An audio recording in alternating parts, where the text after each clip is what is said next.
wherever you're listening in the world. It's a pleasure to welcome you to IsraelCast, the podcast powered by Jewish National Fund USA, your voice in Israel. I'm Steven Shalowitz, first reminding you that for 120 years, Jewish National Fund USA has been the premier philanthropic movement for the land and people of Israel. While best known for planting trees in Israel, JNF USA contributes to Israeli life in so many ways, including community development in the Negev and the Galilee, preservation of heritage sites, supporting people with disabilities, and connecting high school and college students to Israel. To learn more and to see how you can contribute, visit jnf.org. Once again, visit jnf.org. All right, as for this episode, our featured guest is Ben M. Freeman. He's a Jewish leader, thinker, and educator who focuses on Jewish identity, combating anti-Semitism, and raising awareness of the Holocaust. His first book, which I sincerely urge you pick up a copy of, is titled Jewish Pride, Rebuilding a People. And as we go to air, it was released just a couple months back in February of this year, 2021. And with that, it's an absolute honor and pleasure to welcome Ben M. Freeman to IsraelCast, who joins us now via Zoom from Hong Kong, of all places. Ben, welcome to the program. Thank you so much for having me, Stephen. It's a great pleasure to be here and to talk to you today. Well, listen, we've been doing the show for over 4 years now, Ben, and I can say with certainty that you are our first guest that has chimed in from Hong Kong. So do share with our listeners why you're in Hong Kong and what brought you there in the first place. So I first moved to Hong Kong in 2015, which was quite a long time ago now, and I moved to be the director of education for the Hong Kong Holocaust Centre.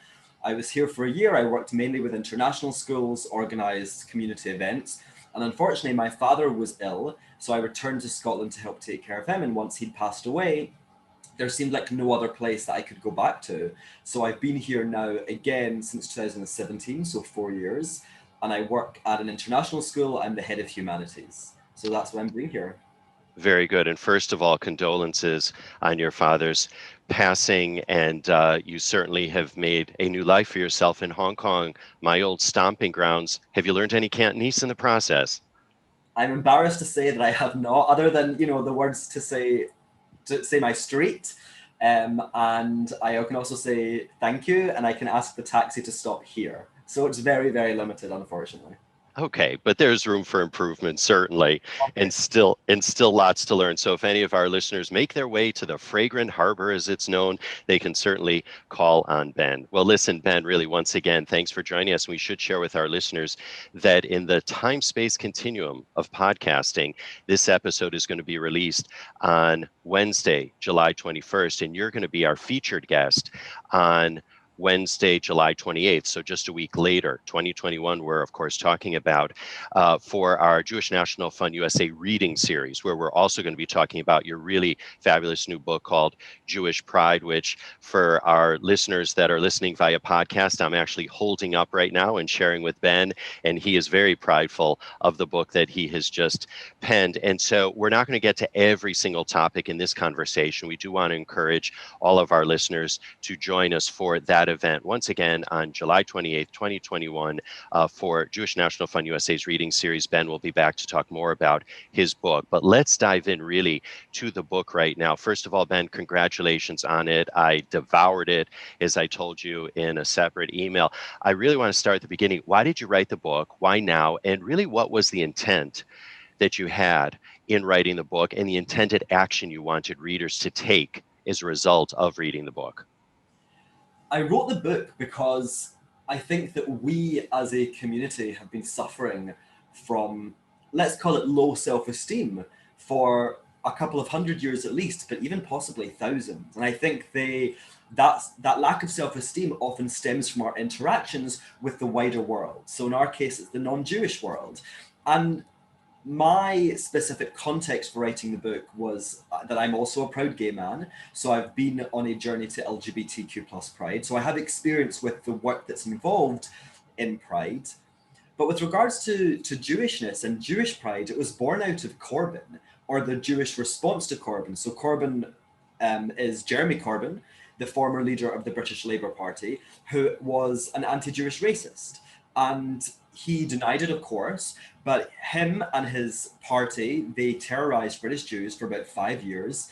And I joined Twitter specifically to take part in the fight against him. And I saw two things. The first thing I saw was the British Jewish community embody Jewish pride in a way that I've really never seen before.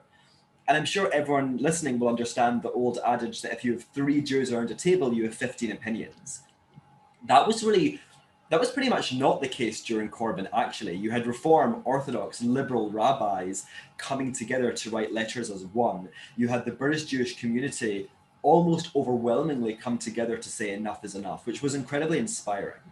But on the other hand, I also saw high-profile, often left-wing Jews who were simply not able to call Corbyn what he was, a racist. And they were trying to explain away the problem, or they were trying to minimize it or diminish it. And I realized they were suffering from 2 things. The first was a hangover of the keep your head down policy. So this was the unofficial policy in the Jewish world that literally was keep your head down. Just get on with it. Don't say anything. Which is also the other component of which they were suffering was internalized anti-Jewish racism. There was this difficulty for them to stand up as proud Jews and to really stand up to the community that they wanted to be a part of. So in this case, it was the Labour Party. So that was the specific context. And with regards to what I wanted the book to begin a movement. And Jewish pride doesn't belong to me. It's a collective thing. It belongs to every single Jewish person, which is why I included a diverse group of Jewish voices and have 7 interviews from Jews around the world. But I really wanted to begin a movement because I think it's about time that we start to address these issues that have plagued our community for hundreds of years. And understand the difficulties of our experience, understand the difficulties of interacting with the wider world, and understanding how perhaps we have absorbed some of the shame that they have imposed onto us. It's really interesting what you said about this shame in being Jewish, if you will, and a lack of Jewish pride. We'll talk about shame in a second, but let's just address the lack of Jewish pride that has deteriorated over the last 200 odd years. And you attribute that to what, Ben? I think it was the Haskalah, which was the Jewish Enlightenment. And I want to say that, when we speak about Jews from the 19th century and European Jews from the 19th century, like Moses Mendelssohn, specifically kind of German Jews, we have to do so with empathy, because their prior context was ghettoization and it was a lack of emancipation. So when the Enlightenment spread through Europe and they were emancipated and they could join wider society, of course they wanted to. But that began this fraught relationship with the wider world, whereas we were now accepted as full citizens. But that didn't mean the 2,000 years of hate had disappeared. So the non-Jews were grappling with how to view us, but we were also grappling. And I think that in our grappling, we looked for an answer. Why? Why have we been persecuted for 2,000 years? And I think the answer that Jews often come to is, well, we must have done something. We're guilty of something. And maybe we're guilty of being too specific and not universal. Maybe we're guilty of being religious and not secular, or maybe we're guilty of belonging to another nation and not the nation in which we live. And I think that we accepted that guilt, which meant that we were trying to do what we could to be accepted. So Moses Mendelssohn, for example, he translated, the Torah from Hebrew into German and said it was one step closer to culture. So it really was this idea that to be Jewish was lesser, and to belong to European society specifically was the ideal. But Moses Mendelssohn's grandchildren were not Jews. His daughter had converted to Christianity, and they had not understood that it was possible to be proudly Jewish in an authentic way and also integrate with the society. But that is also difficult. But for us as European American Jews, or really diasporic Jews today, that was the beginning of this specific problem that we're facing, I think. Ben, there is something that you wrote in the book. It's the beginning of the last chapter. It's called Breaking the Cycle. And I don't know if you have your book handy or not, but I would actually really like you to read, let's say, from the very beginning all the way to where the paragraph begins, turn inwards. If you can just read that whole section, because it so beautifully encapsulates the thoughts that you've just shared, and it builds on them as well. And I really want you and your voice to relay that to our listeners. So go ahead. My Scottish brogue. Yes. So, I thought you were from Brooklyn, actually. Breaking the cycle. Jewish people have been in a dysfunctional relationship with the non-Jewish world for over 2,000 years. To be accepted, we have tried over and over again to change who we are. In our thousands years of history, has this sacrifice ever worked? No. Every time we change ourselves to be accepted, we look at the non-Jewish world with hope. We think that maybe this time they will accept us and embrace us, yet they continue to reject us and shame us. The cycle has to stop. The way to stop this abusive, destructive, and exhausting cycle is to turn inwards for that acceptance and love. Our journey is not about fighting anti-Semitism. That is the non-Jewish world's journey. The Jewish journey is one of self-discovery, self-acceptance, and self-love in the name of collective pride. I love that. And several things I want to unpack there before we move on to a couple other points that you articulated in the book. So you point out that anti-Semitism is not a Jewish problem, but a problem that impacts Jews. And I'd like that to sink in for a moment for our listeners, because I had never really thought of it in those terms, right? That it's not a Jewish problem, but a problem that impacts Jews. So what's in it for anti-Semites to give it up? That's a really great question. And I think you're right. I think it's kind of a radical statement, even though in many ways it's very obvious. I think that we have to kind of take a little bit of a step back and understand who are the anti-Semites and what are they?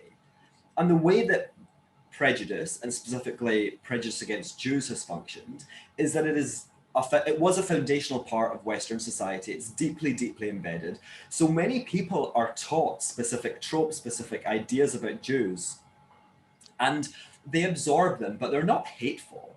They're not people who want to murder Jews. They're people who have absorbed the ideas that society has told them.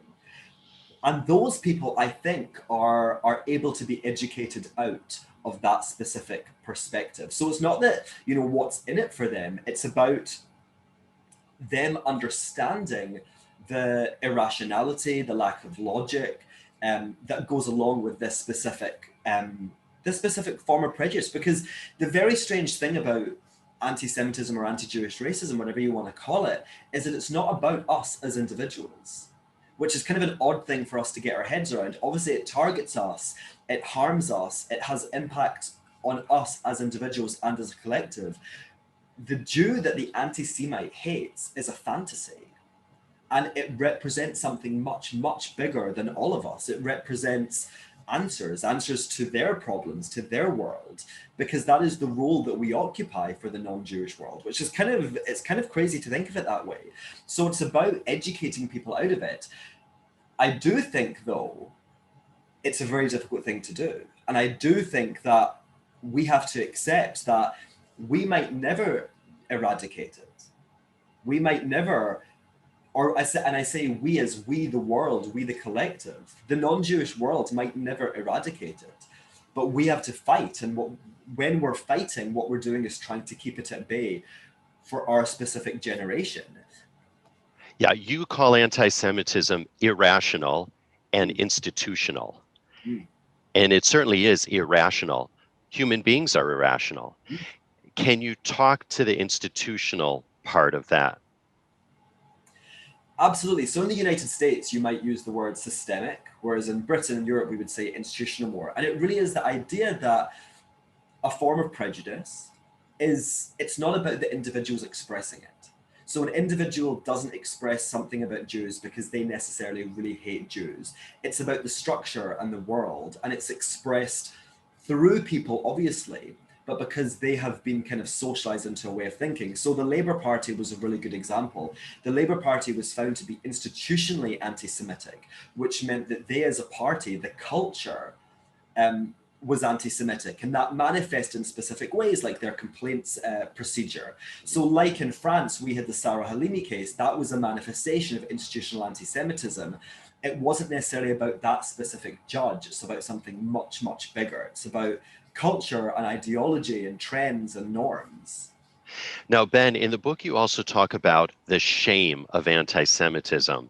Can you explain that? Because when I read that, that was a big question mark for me, because I thought to myself, when I've experienced anti-Semitism, I don't experience shame. I experience other emotions like anger or just disgust, but I don't experience shame. So I'm wondering if you can explain that. Absolutely. And I think you're right. When I talk about shame, I'm not necessarily talking about the individual, I'm talking about the culture and the collective and the dynamic that we have with the non-Jewish world. Because we have to remember that we're a tiny minority. In Britain, there are about 300,000 Jews out of 65 million people. In the US, there's about 7 million out of 350 million people. We're a tiny, tiny minority. So there is a huge power dynamic. And when we talk about integration and assimilation, we have to remember that it's very difficult for us to integrate as equals, actually. And because of that power dynamic, there is a culture where Jewishness is shamed.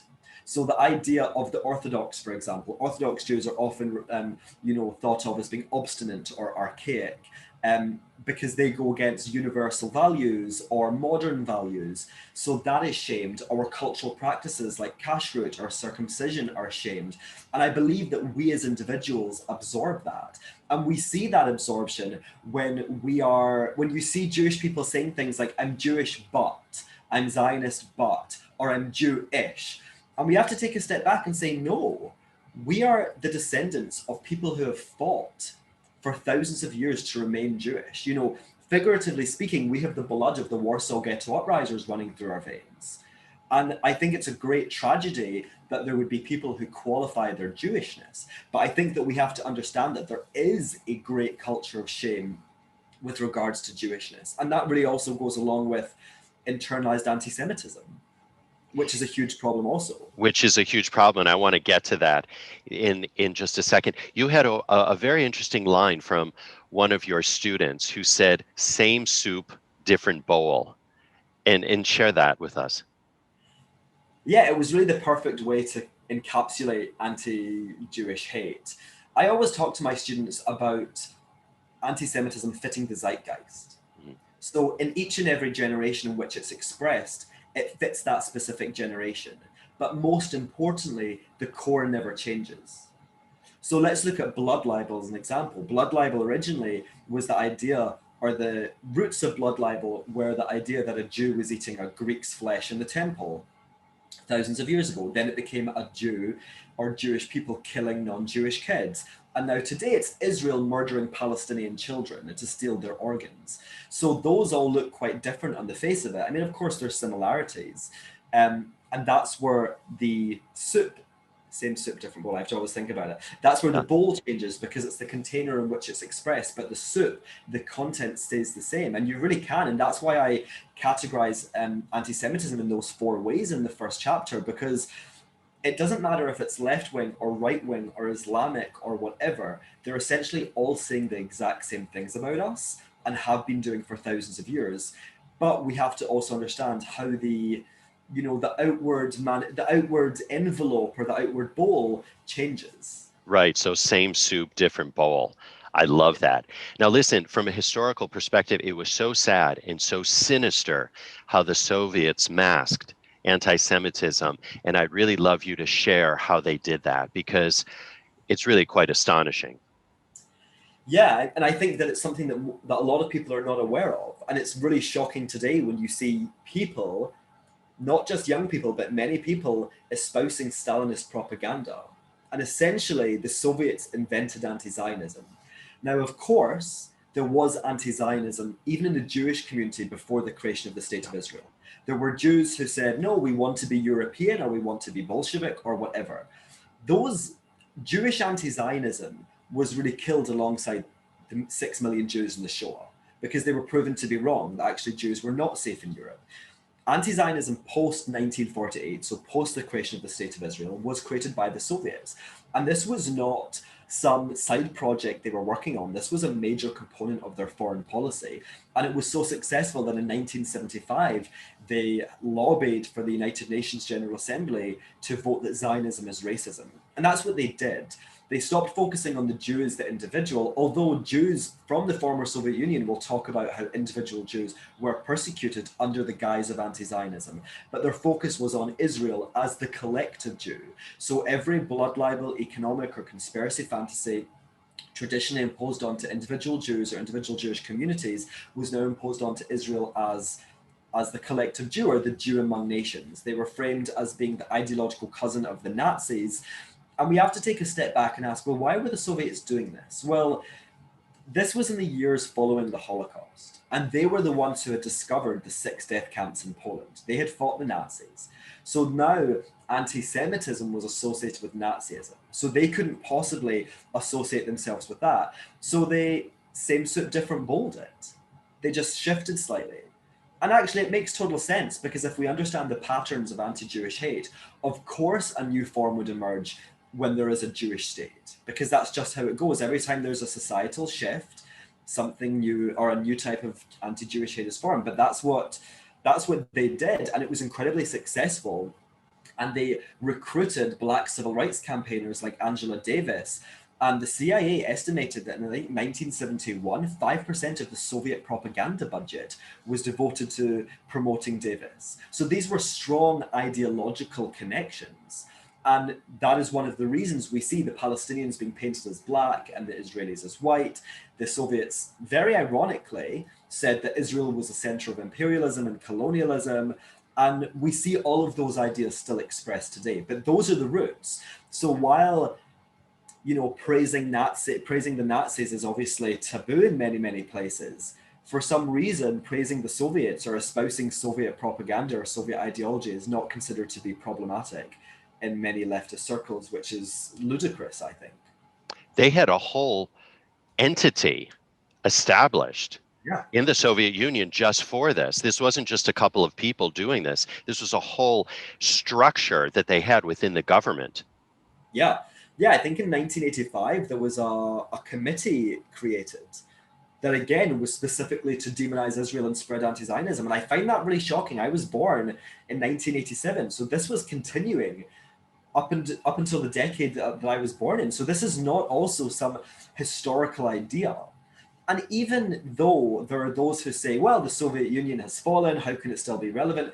The Soviet left, or the Soviet rather, was greatly influential on the global left. And it's something that I think for many people who did not experience the Cold War, they find very difficult to imagine. But also when we look at the Soviets, the Soviet Union was the successor state to the Russian Empire. And the Russian Empire was the site of some of the worst anti-Jewish riots in Europe. So they had a history of targeting Jews. So it wasn't that they just plucked it out of nowhere. This was a well-orchestrated, well-designed campaign that built on their previous hatred of Jews. It's interesting. We had David Nassau, the historian, on our Jewish National Fund reading series several months ago, and he wrote the book The Last Million, which talks about the million displaced persons after World War II.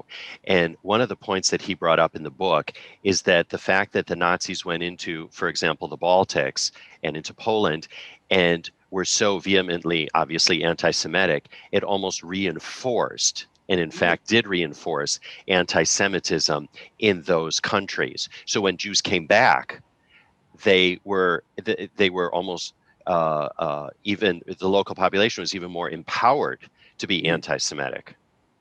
And I think the word you've said there that's really important is empowered, because that is something we see continuously. And I think this month, July, was the anniversary of the 1946 Kielce pogrom, which was the pogrom of Polish Jews in 1946 after the Holocaust. These were Jews who had returned. And you're right, because on June 22nd, 1941, the Nazis invaded the Soviet Union with Operation Barbarossa. And within days, the local populations of the Baltic, so the Latvians, Lithuanians, and Estonians, they were murdering Jews. The Ukrainians were actively murdering Jews without the help of the Nazis. Yeah. And I think people tend to forget is that just because you have a new regime doesn't mean that you flip the switch and people's attitudes change. Precisely. Yeah, and that is the thing about anti-Jewish hate, is that it is so deeply embedded. We kind of even have no idea. I think that even those of us who understand that and recognize it still can't fully grasp how deeply embedded it is, because it sounds crazy. Right. One or two other points, because you do talk extensively about anti-Semitism and the roots for anti-Jewish pride in the book. So we're going to talk about Jewish pride in just a minute, because there's a lot to be proud of. But just a couple other points, Ben. And again, I want to leave still some points to talk about for when you come on to our Jewish National Fund reading series on July 28th. Got to give that a plug. Again, I want to talk about subconscious bias and have you weigh in on it, because we had your friend Noah Tishby, both here on IsraelCast as well as for our reading series, talking about her fantastic new book about Israel. And one of the things that she did bring up in the reading series was this notion of subconscious bias, whether it's towards fill in the blank, right? And I'm wondering your thoughts on that, because I don't remember you bringing it up in the book, but I'm just really curious what you think about it and how can we move on from it? Well, I think, I don't actually use that specific phrase in the book, but I guess I talk about it with regards to the idea of people being socialized into a way of thinking. And Noah's absolutely right. It is. People are not aware of it. Yes, there are people like the Nazis who are very active and open about their Jew hatred, but the vast majority of people are not aware that they hold bias against Jews. And they do. And in a way, I say, listen, it's not your fault.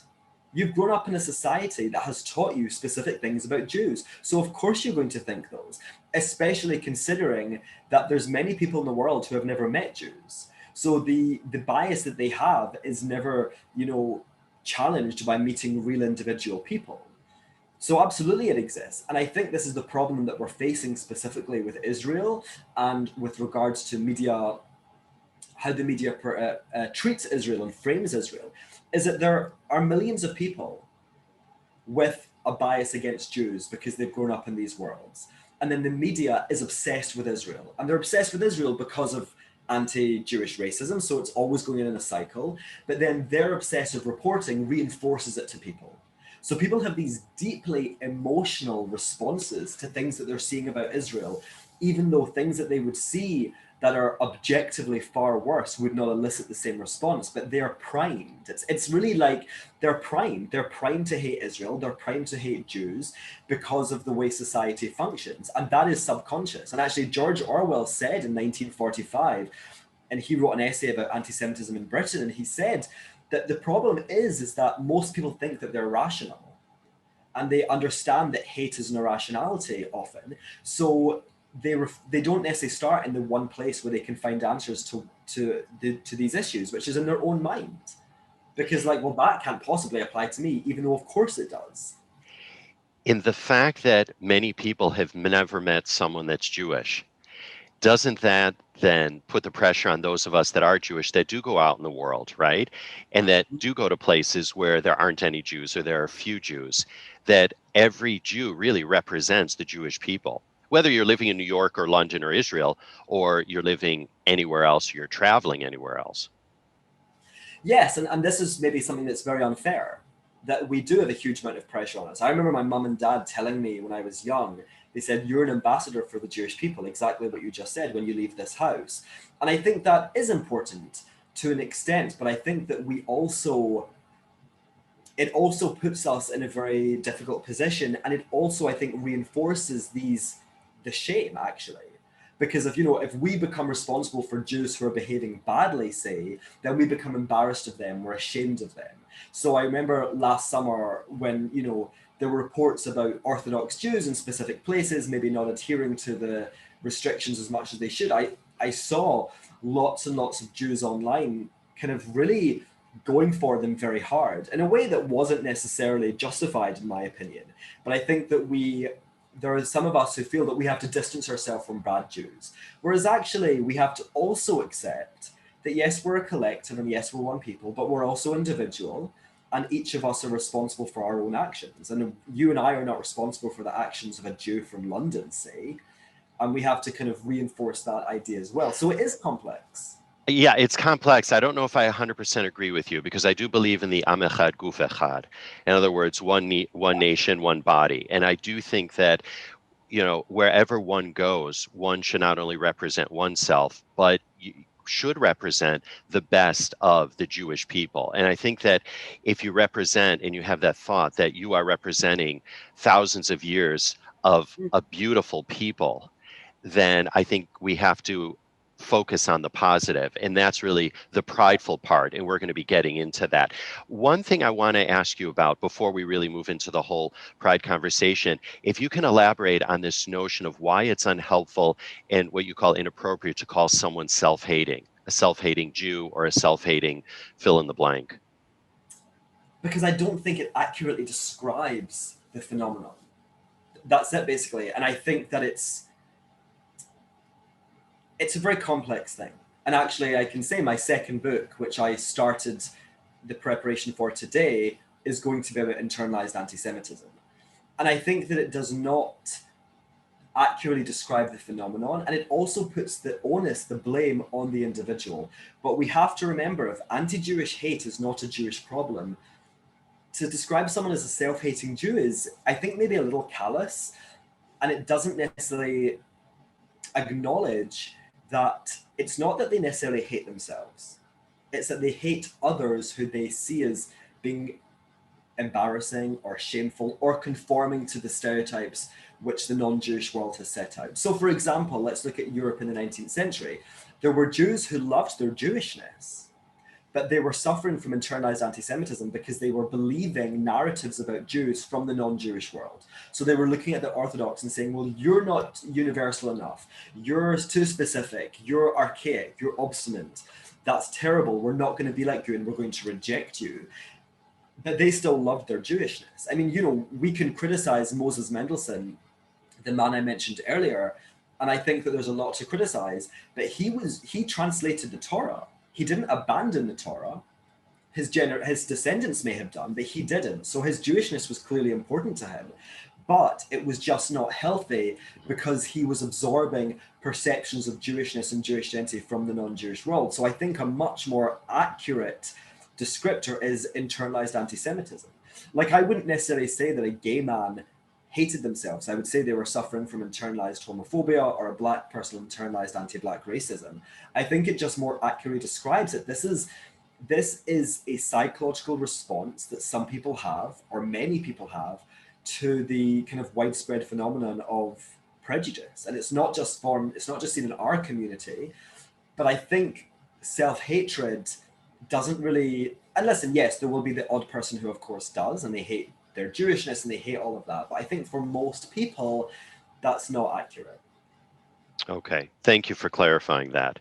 We'll elaborate more when we have you on for the reading series. So for part 2. So let's move on now to Jewish pride. What does it mean to you, and what does it look like to Ben M. Freeman? And by the way, what does the M stand for? Maxwell. I like that. I have a nephew named Maxwell. Yeah, I wish that Maxwell was my first name, actually, because the reason I have to have the M is because when you say Ben Freeman to Jewish people, there's like hundreds of us. So why don't we call you B. Maxwell Freeman? Oh yeah, that's a good idea. For the second book, I'll put that. For the second book, okay. So Jewish pride for me is really three main things. It's the rejection of the shame. Because the non-Jewish world tries to... excuse me if I can interrupt, the shame of being Jewish is what you're saying? Yeah, the shame of anti-Semitism. And it's coming from the non-Jewish world, and they're trying to shame us. They're trying to make us, and again, not necessarily consciously, but there is a culture where Jews are forced to choose between their Jewishness and being members of wider society. And that often involves the shaming of their Jewishness. And I say that we should reject that shame. We should not allow ourselves to become ashamed, because there is a difference between being shamed and being ashamed. And exactly as you've said, there are so many incredible things to be proud of, which we can get into. And then number 2, I think this is perhaps the most important. It's the rejection of non-Jewish definitions of what it means to be a Jew. Say that again. The rejection of non-Jewish definitions of what it means to be a Jew. Essentially, or to simplify it, the rejection of non-Jewish definitions of Jewish identity. And we are a rule-governed people. There are rules that govern Jewishness, right? So while we want to evolve and progress, there are still rules that we have to abide by. And when we are discussing Jewish identity, as I just said, we're the ones discussing it. Non-Jewish perspectives on Jewish identity are irrelevant. I don't care what the non-Jewish world thinks about Jewish identity, because they're not Jews and they don't understand it. and many Jews don't understand it. So, for example, a very clear example of this is the idea that we're not just a religion, but there are Jews who believe that we are, and there are certainly many non-Jewish people who believe that we're just a religion, and they feel comfortable in telling Jews what we are. I've experienced this myself in an interpersonal way. The BBC in March hosted a debate, and the question that rolled along the bottom was, should Jews count as an ethnic minority? Yeah, it's astonishing. The BBC, this was on the BBC, one of the best broadcasters in the world. Should Jews count as an ethnic minority? Why? Because the non-Jewish world feels comfortable telling us what we are. They feel comfortable dictating our own identity to us. So they say that we're a white religion, or they say that we're European, or they say that we're X, Y, or we're Z. And it's not that every Jew is going to come together and agree, but they're our disagreements to have, they're our debates to have, because it's about us fundamentally. And a very clear example of the hypocrisy of this is that when I tell people I'm gay, they immediately ask me my pronouns. They say, are you gay? Are you queer? Are you LGBTQ+? They're always giving me space to define my own identity. The minute I say that I'm a Jew, and while I don't identify as white, I identify as Jewish, I can't even get those words out of my mouth before someone jumping down my throat, including Jews, saying to me, will you benefit from white privilege and this, that, and the next thing? And they wouldn't even let me finish my sentence, which would be to say, and I pass as white, and that brings me some advantages. I would never debate that. But I'm not allowed to define my identity as a Jew. So I think that is fundamentally something so important to Jewish pride. And then the last thing is, as I had to do when I was coming to terms with my sexual orientation, is we have to go on journeys of exploration and learning about what it means to be Jewish. And we do that through exploring Jewish identity, experience, and values. Because again, when you mentioned self-hating previously, there are Jews today, Jewish organizations, that are deeply suffering from internalized anti-Semitism. But they see themselves as proud Jews. Unfortunately, they don't know what it means to be Jewish. And I'm talking about from a historical, authentic perspective, not just their individual idea. Ben, you've just officially blown my mind. I mean, there's an awful lot to unpack there, okay? Yes. So the first thing is, I do want to go back, though, Ben, to this notion of when we lost this notion of Jewish pride, right, over the last couple of 100 years. And, you talked about how we did lose it during the Enlightenment. And then from there, things just started falling apart. So if we say, for example, let's talk about the United States and the UK, and particularly the United States, where we Jews have had it really pretty good, all things being considered. I mean, notwithstanding the quotas, right, in business, in law firms, at universities, and on and on. Okay, I mean, I've experienced anti-Semitism up the wazoo, and we can have a whole separate conversation about that, not only here in the United States, but overseas where I lived, both in the UK as well as in Asia. Whole other story, and during my travels. But it disturbs me when I see Jews that were born Jewish. If someone asks them, what are you? They may say, well, I'm American. They will say that they're Jewish, but yet they know nothing about Judaism. They don't care about Judaism. They'll identify themselves as Jewish, and they don't even want to learn. Yet they're going to learn about everything else, but they don't take the time to learn because, as you said, they see it as a very archaic setup, if you will. And it just boggles the mind. How do you break that cycle? And let me just say this, a couple of things. I learned a long time ago that I would never define or disrespect anybody based on their level of observance, because for me it's not even level of observance at all. Someone can be very Israel engaged, for example, but might not be Jewish in practice, and that's their way of connecting with their heritage. So I guess in all of this is, for me, when I look at it, it's about embracing your heritage more than anything else, right? It's not necessarily the religious practice. It's not do you turn on or off the lights on Shabbat? It's about, again, the engagement with the Jewish people, the engagement with Israel. Are you proud to be proud of this very rich heritage? And for me, people that don't even dip their toe in it or have no desire even to dip their toe in it, it just boggles the mind.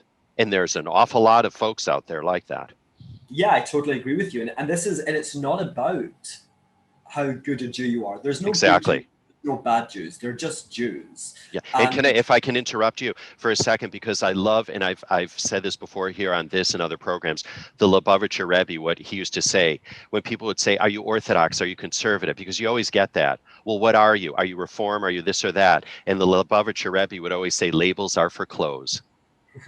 And I've always subscribed to that as well, ever since I heard that. yeah, 100%. I think that it goes, I think that you're absolutely right. Everything you've said, I totally agree with. But I would say that being Israel engaged is being Jewish engaged. And this is the problem. We actually have failed with regards to Jewish education. And I really believe that quite strongly. And we need to go back to the curriculum planning. There are lots of people who just don't understand Jewish identity. They don't understand that we're actually an indigenous people.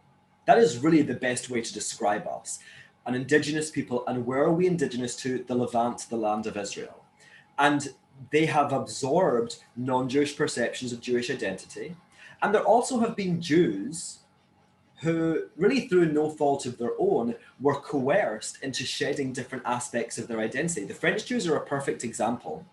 You had Tonnerre, a French politician, who literally said in the first few years of the new French Republic, we will give the Jews everything as an individual and nothing as a collective. We will not have a nation within a nation, and if they want to be a nation, we will expel them. So the French Jews dropped their nationhood, which is a fundamental aspect of Jewish identity, really. It's what connects us to our land, to our homeland. So then they just became religiously Jewish. And then that took on an even more extreme face in the United States when they became religiously Jewish and then white, which then is part of a much bigger conversation about privilege and how society in the US structures and the US racial binary. But yeah, it's terrible that there are Jews who don't understand what it means to be Jewish. And I'm not talking about, laying tefillin or wearing tzitzit or wearing a kippah. It's about who are we? We are an indigenous people. And the reason that we survived for 2,000 years in exile is, yes, the religion. That was a huge part of it. But I actually think it was more than that. Because the question we have to ask is, okay, so you had these religious communities. Why didn't Ashkenazi Jews and Mizrahi Jews split apart? 2,000 years is a very long time for individual practices and customs to evolve, and which we know they did. There are different customs for these different communities, or the Ethiopian Jews, the Beta Israel. The reason is Israel, the land of Israel. We never forgot our connection to that land, and therefore we never forgot our connection to each other, because we never spoke about ourselves, for that time period as Ashkenazi and Mizrahites. We were Jews who came from Judah and Israel. And I think that we have to go back to the drawing board with regards to education, and we have to do it in a way which is thoughtful and not gatekeeping. So while I say there are rules, and there are rules about Jewishness, we also have to show that there's many different ways of expressing your Jewishness. So for me, I wear a kippah every day, but I don't actually believe in God. I say yahrzeit for my Kaddish. I say Kaddish for my father on his yahrzeit, but I don't believe in God. And actually, Kaddish is all about God. So there's so many different ways to engage with Jewishness, our history, our heritage, our practice. And we need to show that to young people. We need to show that to really everyone, while educating them properly about who we are and our history and heritage, exactly as you say. I will underscore something that I was saying and that you just chimed in on. I actually do believe, though, that it's the Torah that actually kept us as a people all together, right? Because you can read the Torah Yeah. you could have read it in Baghdad, or you could have read it in Amsterdam or wherever. It's the Torah and the laws that really kept us together. I think this notion of returning to Zion, of course, also kept us together.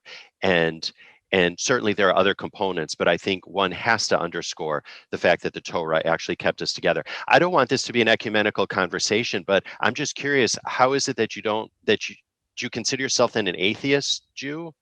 Like how, I I don't think about it. like I don't. so you don't believe in God? And again, I don't want to derail this conversation, talk about anything ecumenical or Ben M. Freeman. We know what the M stands for now, in terms of your religious practice, but I'm just really curious. Can you elaborate just real briefly? Yeah, I never think about it. It's not important to me. I connect with our history, our heritage, our peoplehood, our land, our ethnicity. So the religious aspect, which I acknowledge and respect, and I would never disregard, it's just not important to me. And one thing I will say though about, because you're absolutely right, the Torah was hugely important, but Christianity, they also kept the Torah.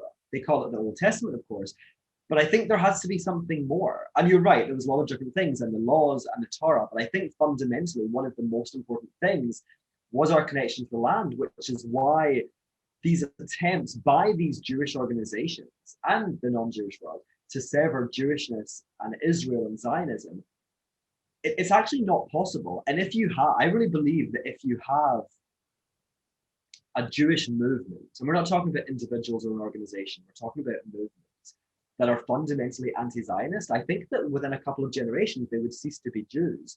And not because that's not me saying we should excommunicate them, but you can only change something so much before it ceases to be its original thing and it just becomes something new. So this is what I think about that.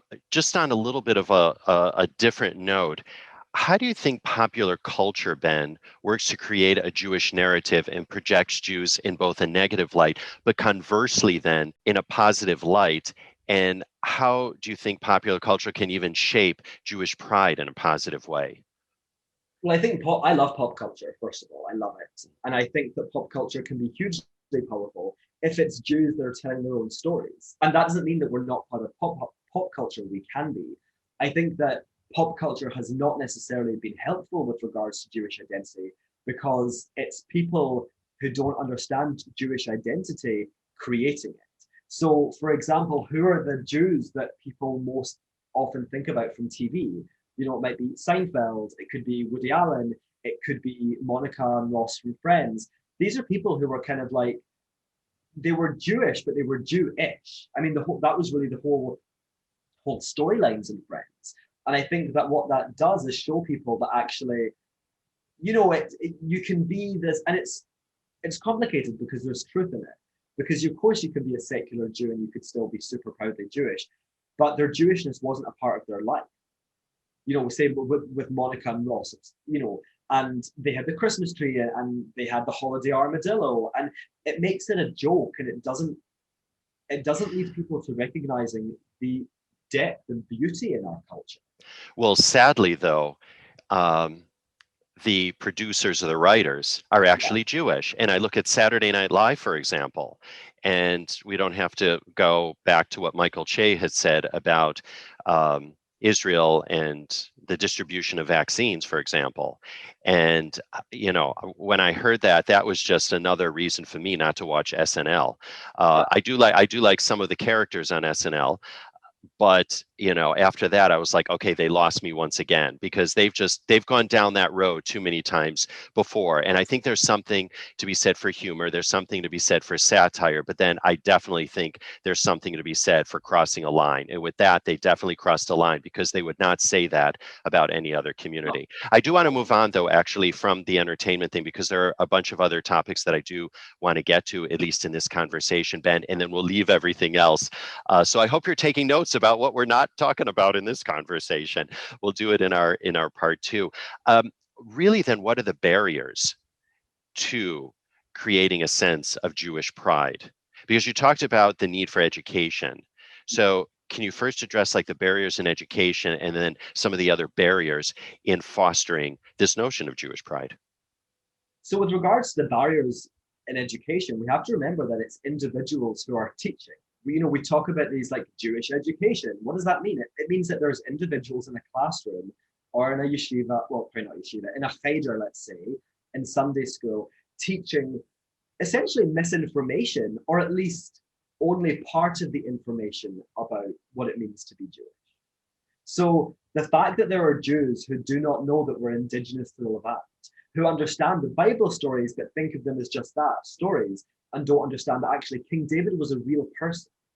We can like prove all of this. That I think is something that's missing. Also, another barrier is our perception of our own selves vis-a-vis victimhood or survivors and resilience. And I think that, especially post-Holocaust, a lot of Jewish identity is taught through learning about the Holocaust and learning about what was done to us. And I'm a Holocaust educator. I think that's hugely important. But it's done through this narrative of, talking about our destruction. I don't even believe that education or that kind of education even addresses what these Jewish communities were like before the Shoah started. So what they do is they reduce us, they boil us down to just being victims. And actually we are survivors, we're resilient. And not only are we survivors, we created quite magnificent, remarkable cultures that were formed like diamonds against enormous crushing pressure. So I think that is a huge barrier. And I think other barriers really, and it's internalized anti-Semitism, because there are many of us who suffer from that. And it isn't just anti-Zionism. It's not just people who hate Israel. It exists in many, many Jews who live in countries like Britain or America or France or Germany. And so that barrier is psychological. But we as a community then need to create spaces almost like, AA, but internalized anti-Semitism Anonymous, where we can talk about it. And that's what I hope to do with my second book. Right. You featured up 7 voices from the Jewish world, all very different. We don't really have time to go into all of them right now. So we'll talk about some of them when we do our round 2 for our reading series. But one of the voices that you featured up was Amy Albertson. Her mother is Chinese American and her father is Jewish. Yeah. Right. And she had a line that I absolutely love. She said, basing Jewish identity on anti-Semitism or the Holocaust is really emotionally screwed up. Yeah.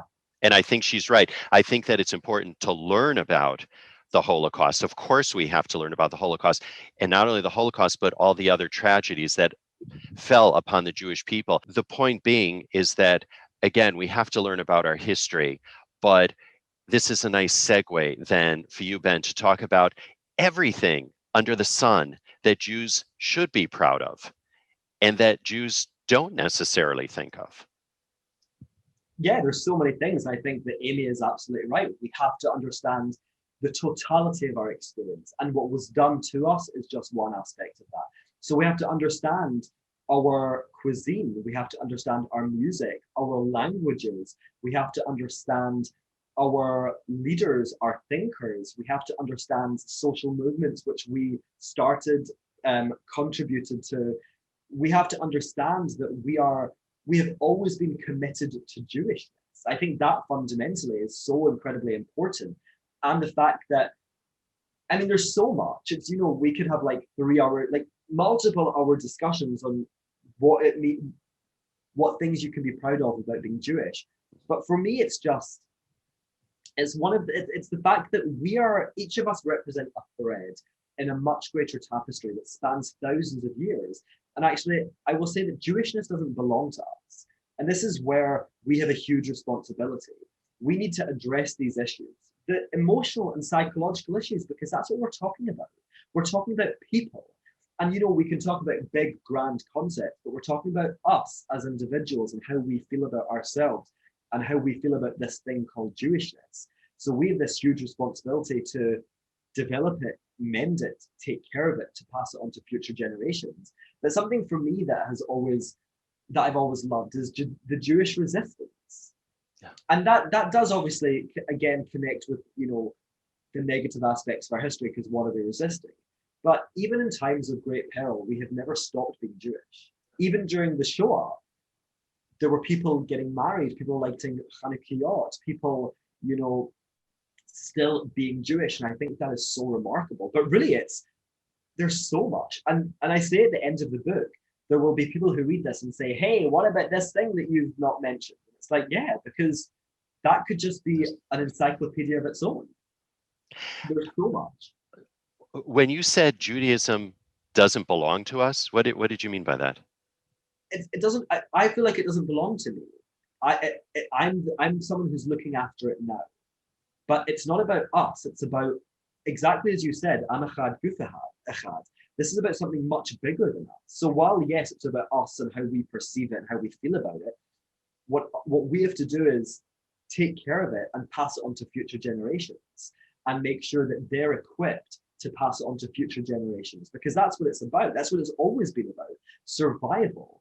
And again, not just survival, but thriving. It's really remarkable that it's just remarkable that Israel was created or recreated, let's say in 1948, recreated 2,000 years after we were expelled from our indigenous homeland. It is the greatest decolonization project in the history of mankind.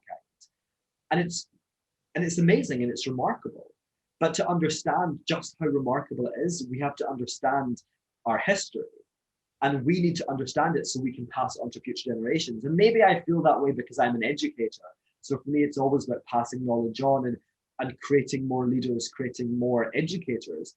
But I think that that's what it's about. It's not about us. Jewishness doesn't stop with you or me. It's 10, 15,000 years, hopefully, into the future.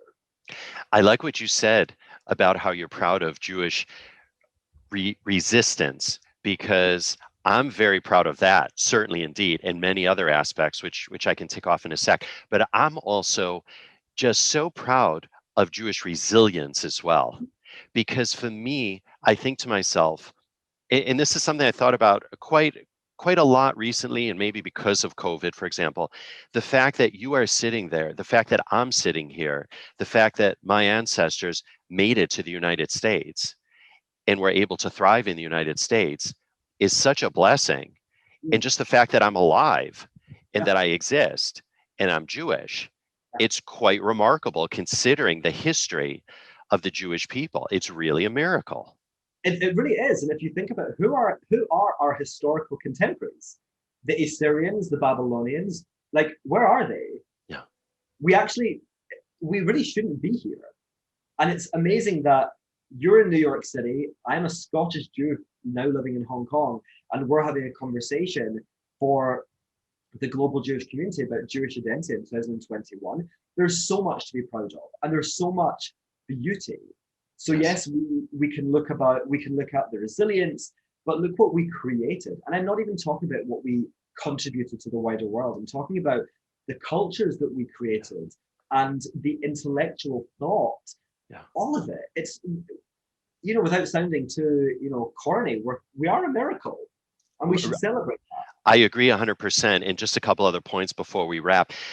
As I told you before we started rolling, I had lived in China for many years and I lived in Singapore for many years. And look, I grew up Jewish with a strong Jewish identity.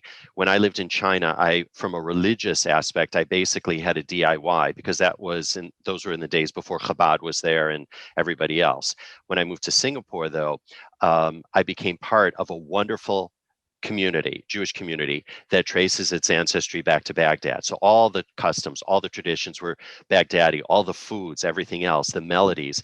And I have to tell you, as an Ashkenazi Jew, I dove in head first. I just absolutely adored it, to the point where when I moved to New York, I was actually looking for a Mizrahi community to join, a Mizrahi synagogue. I ended up joining another community, the Park East Synagogue, give them a shout out, at 67th between Lex and 3rd. But the point being is that I remember, Ben, so fondly, and I'm still very good friends with the community, members of the community, but I just remember so fondly the melodies and the customs and just everything that was associated with the Baghdadi tradition. And they will say Baghdadi, they won't say Iraqi, because they're very proud of their Baghdadi traditions.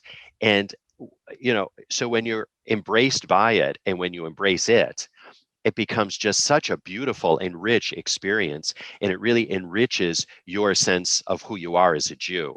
So I say that in terms of being proud as a Jew, because when you look at the other traditions, and we are all Jewish, but when you look at those other traditions and how they developed, it's absolutely fascinating. Absolutely. And I think that's it. What I hope to do with this book is to create a culture where people want to be part of this peoplehood and community. And they see value in that.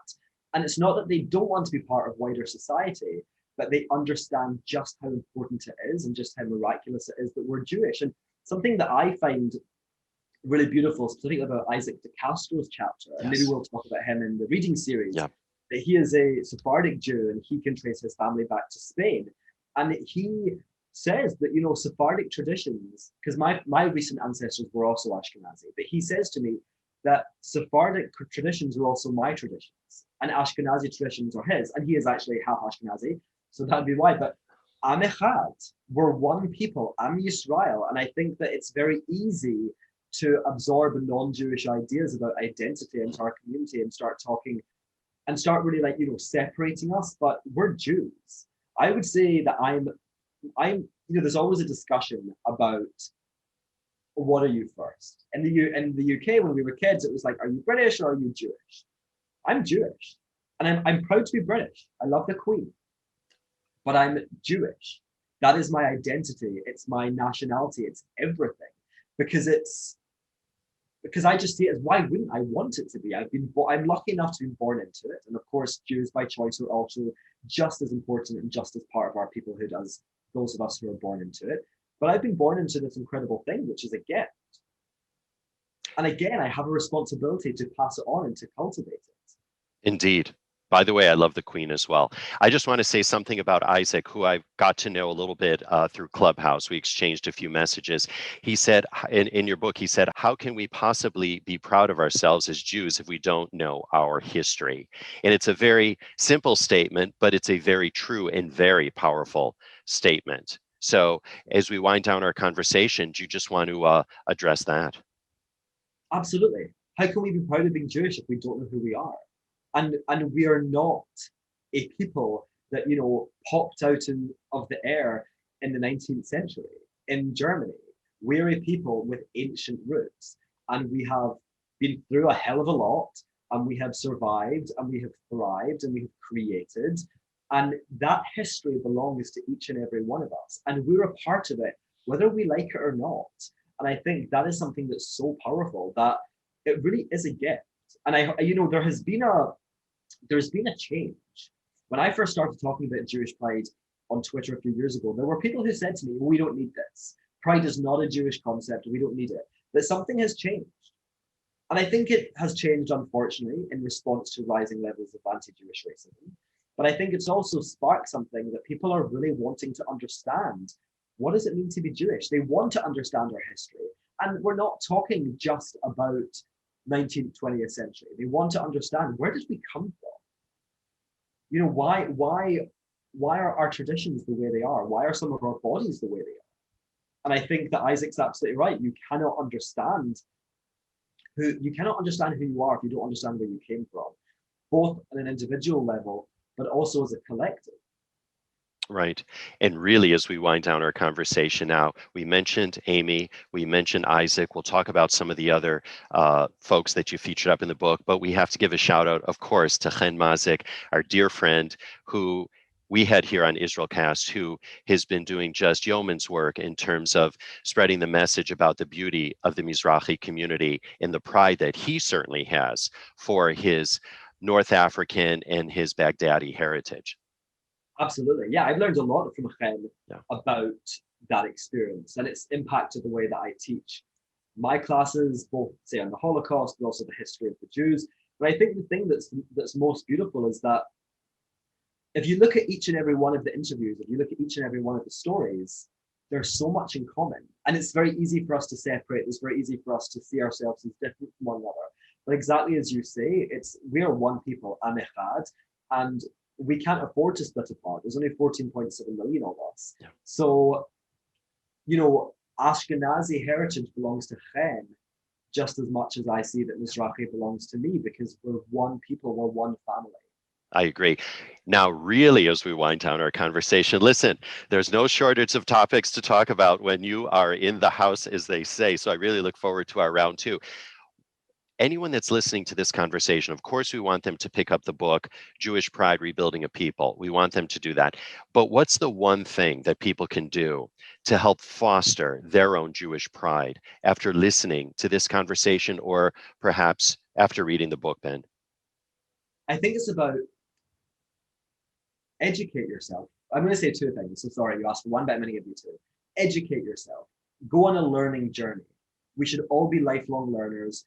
We can never know too much about our history and about our heritage. And then secondly, pick one thing, one tangible, actionable thing that will remind you every day that you're Jewish. Even when you're going to work, when you're getting in your car, when you're going to school, and something that's positive. So for me, what I do is I wear a kippah every day. And as I said earlier, we had a discussion about it. I don't wear my kippah because of God. I wear that to represent myself as a proud Jew. And it reminds me, not that I necessarily need reminding because this is my career, but it also does help remind me that before I leave the house, I fasten my kippah and I pin in my clips. And that's me proudly wearing and representing my Jewishness, because that is what the non-Jewish world do not want. They want us to be ashamed, and we're not doing it just to spite them.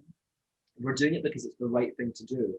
But I think something actionable. So maybe it can be saying Havdalah. Maybe it can be saying a morning prayer if you're so inclined. Maybe it can be, eating even eating some Jewish food, but just interacting with Jewishness and our heritage in some tangible way, I think is a really beautiful way to honor Jewish pride. Ben, I love that, and we're going to leave it right there.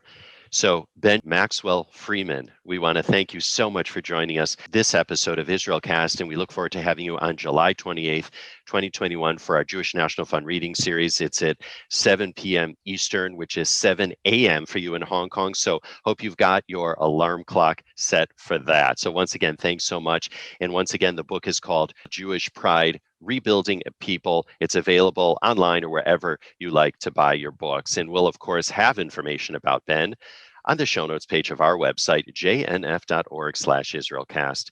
And as a reminder, we do release new episodes of the show every other Wednesday. And just so you never miss an episode, subscribe to us wherever you get your podcasts. Simply search for IsraelCast, that easy. And don't forget to rate and review us to make it easier for more people around the world to find us. Or you can always enjoy the show by visiting us at our website. Once again, it's jnf.org/IsraelCast. Hope you got that. Now, it takes a whole moshav to put IsraelCast together. For that, we thank Vivian Grossman, Alicia Yaffe, Dara Shapiro, and Kevin Solka. Our editors are Jay Rothman and James Casada from Mirtone Studios in the very heart of New York City. And the music that you hear at the top and tail of the program is titled My Eden. It's by the very talented Rafi Malkiel from his album Water on the Tzaddik label. Now, IsraelCast is indeed powered by Jewish National Fund USA, your voice in Israel. For more information about JNF USA, do visit jnf.org. And if you'd like to write to us with story ideas or just to say howdy, all of us would love to hear from you. So do email us at israelcast@jnf.org. Meantime, I'm Steven Shalowitz, thanking you for tuning in and looking forward to having you join us on future episodes of IsraelCast.